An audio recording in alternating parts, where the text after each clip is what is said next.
Disability Justice Australia presents What is Disability Discrimination in Australia? An introduction. Hi, I'm going to tell you about disability discrimination. By the end of this video, you will know what counts as a disability that can be discriminated against, places where discrimination can happen, and how disability discrimination can happen. It is against the law for someone to discriminate against you because of a disability you have now or a disability that they think you have. It is also against the law for someone to discriminate against you for a disability you had in the past, for example, during a period of mental illness, or a disability you might get in the future because of your family history. The laws are for people who have any type of disability. This includes disabilities that are physical or sensory, an intellectual or learning disability, a work-related injury, or a medical condition. This medical condition could be physical or mental health related. Discrimination can happen in all kinds of places and ways. By law, discrimination can happen anywhere outside your home.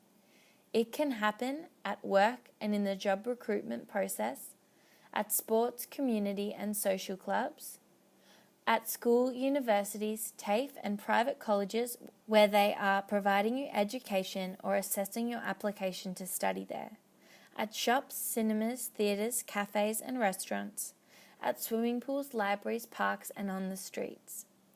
It can happen when you try to use trams, trains and bus services, taxis and drivers, airplane services, government programs.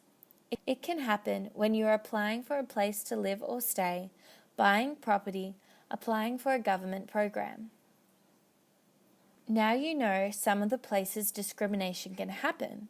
How can you tell you have been discriminated against?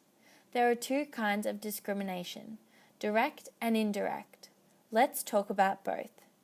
Direct discrimination is when someone refuses you access to goods, services, or premises, or refuse you a job because of your disability. This happened to Sarah. Sarah has a hearing aid. Sarah applied for a job to work at a clothes shop and was able to do all the work required of staff at the clothes shop. The boss told Sarah he does not employ people with disabilities because he does not think they can do a good job and it is too much trouble. This was disability discrimination because he decided not to give her the job because of her disability, not because she wasn't able to do the job. Another example of direct discrimination is what happened to Leo when he called a taxi to take him to a concert. Leo has a seeing eye dog, and the taxi driver wouldn't take Leo to the concert because he said he had a rule for everyone that no dogs can come into his car. This was disability discrimination because having the dog is a part of Leo's disability, and the taxi driver's rule meant he couldn't use a service when people without his disability can. Leo missed out on the concert.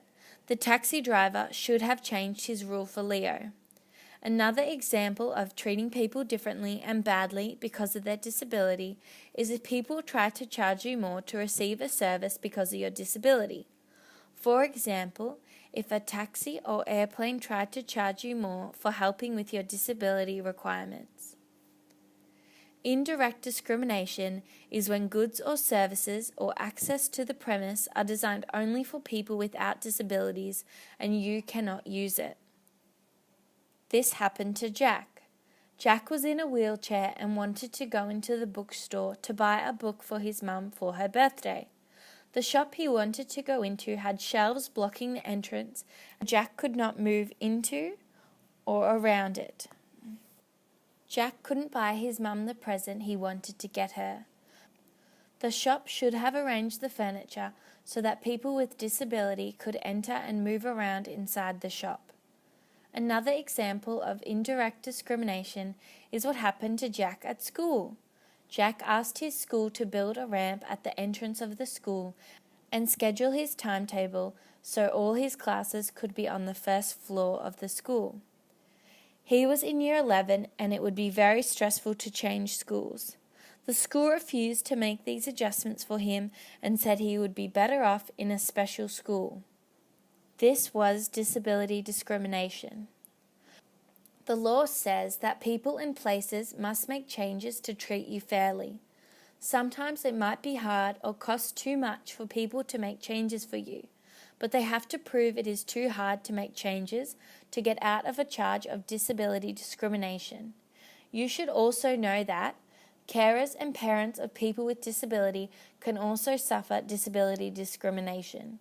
Your carers and parents can ask to have flexible work arrangements so they can assist you. If their boss says no, that could be disability discrimination and is against the law in Australia.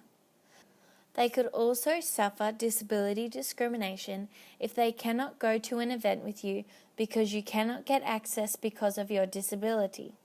This happened to John. John won an award and wanted his mum to see him receive the award. His mum uses a wheelchair and the building was not accessible to wheelchairs. Both John and his mum are discriminated against because of our disability. That ends our introduction to disability discrimination law in Australia. Remember, there are no inspectors checking if people are complying with the laws against disability discrimination, so it's up to you to report discrimination when it happens to you. The Australian state and territory governments decided this discrimination is not okay and is illegal. They have set up laws and human rights commissions that help you make and lodge a complaint and have it dealt with. If direct or indirect discrimination has happened to you and you would like to tell us, Disability Justice Australia can help you to make a complaint or refer you to another service if we cannot help you.